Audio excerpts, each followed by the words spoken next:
The West has a blind spot when it comes to Africa, and particularly the Congo, right in the heart of Africa. Yes. And I thought, well, wouldn't this be interesting to collect some of these works and allow them to be in conversation with each other in the context of Brisbane Festival? And Brisbane has quite a large African community, Yes. and so it felt like it would be not only kind of opening up the city to other parts of the world, which is what a festival is meant to do, but it would also reflect the personality of the city as well. And in a way, that's cultural evolution. Like, we've heard a lot of African American stories, but it seems like now there is Australian African stories, and that's like a new narrative, and feels like this festival is beginning that conversation.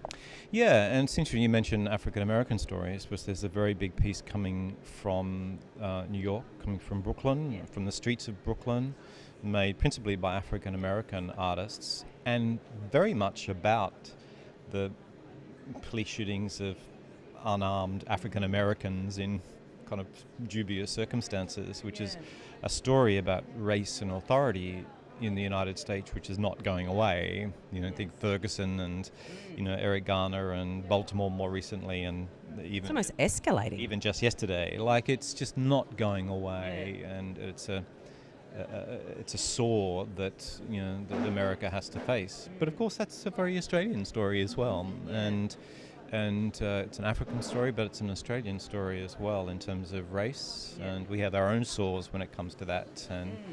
And I'm really proud, really, that the festival can deal with the Australian story, in this case with a show called Beautiful One Day about Palm Island and the death in custody of an Indigenous man, Karen Doomadgee, and also work with Africa. And so they're all of these works are in conversation with each other, and I'm really looking forward to that. Yeah, and there's a parallel awareness of things need to change and are changing, and I guess that's where theatre and arts, that's where they play their role in creating that opportunity to talk about these things and find solutions.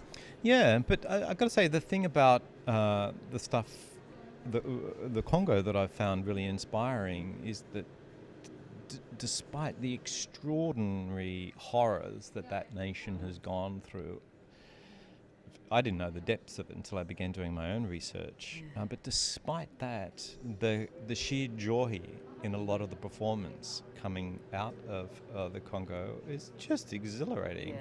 And you see some of that in Future's work as well, that despite the sort of tenor of the subject matter, there's some kind of spirit of utter resilience I know. in